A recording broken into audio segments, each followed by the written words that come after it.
South Plains Community Action Association and local community leaders celebrated the reopening of the Hockley County food box this afternoon. KCBD News Channel 11's Sydney Lowther tells us how this will give members of the community access to food to fill their pantries.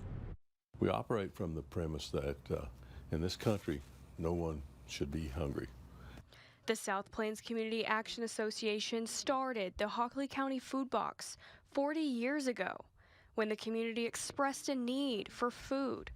The food box was then given to St. Luke's Episcopal Church.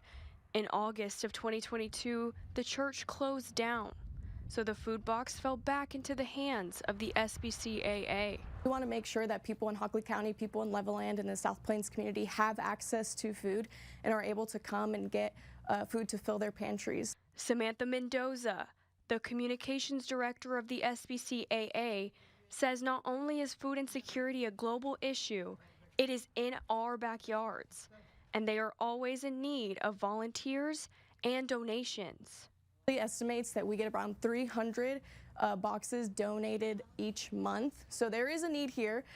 The food box serves low-income individuals and families throughout the South Plains. Anything from a sandwich and a jar of peanut butter to a birthday cake. For some, the food box may provide more than just food. We were more than happy to pick up operations for the food box and see that we're making a change in people's lives, especially here in Hockley County.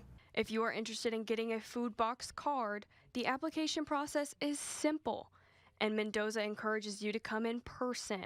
If you are interested in donating to your neighbors, we will have the link on our website. Sydney Lowther, KCBD News Channel 11.